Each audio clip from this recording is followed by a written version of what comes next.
Ser ou não ser? Pergunta o príncipe no 9º item que eu destaco. Qual é o sentido de ser ou não ser?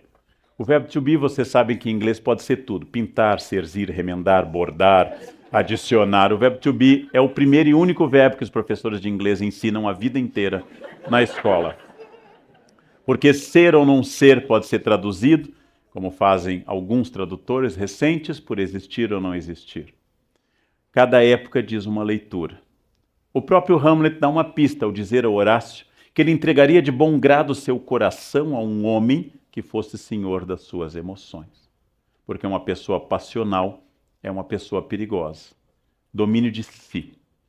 A pessoa que tem domínio de si, pensa o príncipe, é a pessoa que jamais se ofenderá. Como eu já disse em sala de aula várias vezes, eu só posso me ofender se eu não me conhecer. Alguém me insulta dizendo algo sobre uma questão pessoal. Só há duas hipóteses. A pessoa está dizendo a verdade ou ela está mentindo. Dizem que minha mãe é de moral duvidosa, insulto básico. Eu reflito sobre a biografia da minha mãe e não constato na biografia dela nenhuma indicação de que ela tenha tido moral duvidosa. Pelo contrário, sua aparência nas fotos, nunca sorrindo, é de alguém que foi fiel a vida inteira a um único marido. Jamais aquele sorriso largo de uma pessoa que viveu abertamente no mundo. Ora, com isso o que eu estou constatando? Dizem que minha mãe é isso. Ela não é, logo eu não posso ficar ofendido. E se ela fosse, também não poderia ficar ofendido.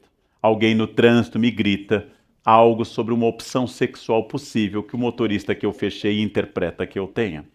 Duas hipóteses, de fato eu tenho e não me ofendo. Ou de fato eu não tenho e não me ofendo. É como alguém me gritar careca e eu digo, bom, você vê, né? É sinal de que você é dotado da visão.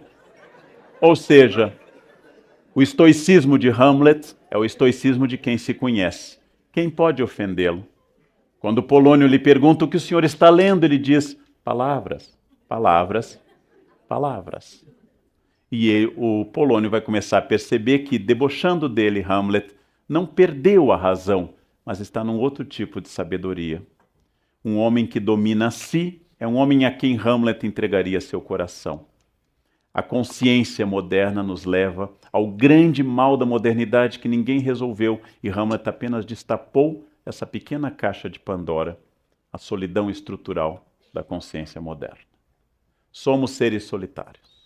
Sempre fomos, mas a consciência coletivista medieval dava a sensação de uma cristandade no Ocidente, de uma unidade, de um Deus que por todos zelava, de uma sociedade igual religiosamente. A modernidade trouxe a diversidade religiosa e a diversidade política. O inferno, vai pensar Sartre no século XX, está nos outros, diz uma de suas personagens numa peça entre quatro paredes. Sartre e Hamlet chegam à consciência de que eu estou inevitavelmente isolado na minha consciência. E a necessidade do mundo nos oferecer coisas novas porque eu não tenho nada a interagir com o mundo. Por que é que o príncipe Hamlet lê apenas um livro toda a peça? E por que é que nós temos que ver Velozes e Furiosos 75, Velozes e Furiosos 86? Porque, na verdade, eu não vi nenhum. E não tendo visto nenhum, eu preciso que eles se repitam. Como eu não tenho de fato amigos, eu tenho 3.000 no Face. Como eu não tenho uma vida interessante, eu fotografo tudo na minha e compartilho com todos. A minha solidão se insinua de tal forma, ela é tão estrutural, que eu tenho que fazer com que os outros me digam aquilo que eu desconfio, que a minha vida é uma vida que vale a pena ser vivida, através da observação dos outros. Isso não é sinal de um narciso exatamente fraco, mas é sinal de um narciso cada vez mais isolado em si, sem comunicação com o mundo, sem ouvir mais a ninguém. Já comentei aqui nesse espaço da CPFL que é obsessivo o nosso tipo de conversa. Qualquer informação que os senhores derem será respondida com a informação de outra pessoa. Eu, Leandro, sou de Aquário. Ah, eu sou de Gêmeos. Meu ascendente é Aquário, o meu é Câncer. Ninguém ouve ninguém. A solidão individual a 2 ou a 3 é a norma de todas as pessoas. E celebramos essa variedade de coisas, porque exatamente nós temos cada vez mais dificuldade em estabelecer algo significativo e orgânico. O príncipe se sente mal na corte de Elsinor, porque ninguém em Elsinor lhe diz a verdade. Todos em Elsinor dizem a personagem, Polônio, seu tio Cláudio, sua mãe, sua ex-namorada, seus falsos amigos Rosencrantz e Guildenstern. Todos dizem o que deve ser dito. Todos dizem o que é usual e ninguém está presente naquilo que fala. O príncipe é extraordinariamente consciente. E sendo consciente, o príncipe vai pensar seguidamente, mas o que eu faço de fato com a minha vida? E como viver uma vida que seja orgânica, se todos os valores estão esgarçados? Depois de falar por milhares e milhares de palavras, quando ele morre longamente numa cena trágica, morrem 8 pessoas na peça Hamlet, e o Hamlet é o último a falecer nos braços do amigo, Hamlet diz a sua última frase, o resto é silêncio. Porque depois dele ter dito tudo que é possível dizer, Hamlet não precisa dizer mais nada, porque agora o resto é silêncio.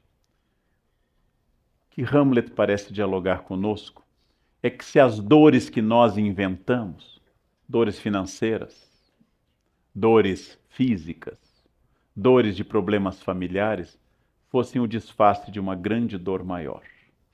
A dor que nós não conseguimos nominar. Por isso estabelecemos dores laterais. Por isso estabelecemos que eu esteja bem ou não naquele dia.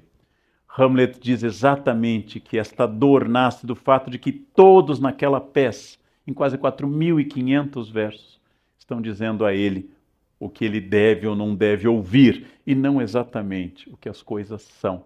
Hamlet objetivamente está olhando para o mundo e dizendo: quando é que haverá alguém que vai me dizer o que as coisas são? Quando alguém parará de dizer o que deve ser? Quando alguém parará de colocar fantasias, de beber muito, ele reclama da bebedeira da corte, de disfarçar sua dor? Quando alguém começará a estar presente naquilo que fala? Quando as pessoas começarão a ser e deixarão de não ser? Esta é uma pergunta muito dura de ser respondida. E como ela é muito dura, a maior parte de nós prefere não respondê-la. Como nós falamos muito, é provável que nós falemos muito, e todo instante, ao celular, no WhatsApp, porque nós não temos mais nada a dizer.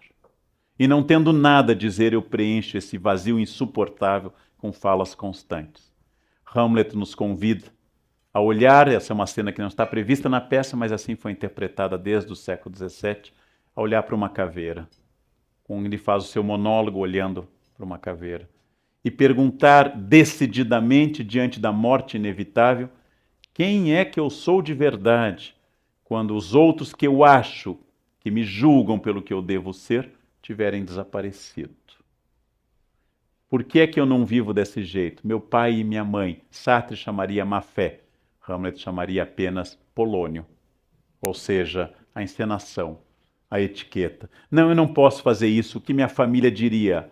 Muito ou nada, mas igualmente irrelevante. Se a família apoiar ou criticar, você continuará sozinho.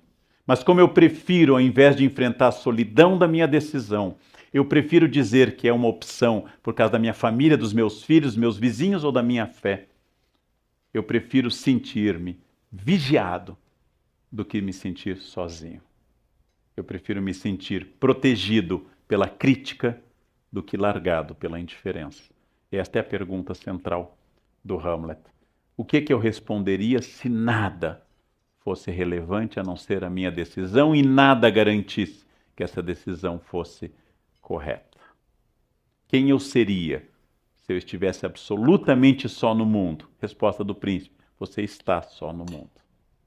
Até porque sua vida será sempre solitária, com outros solitários ao seu redor, dando opiniões sobre eles, e você interagindo, dando opinião sobre si.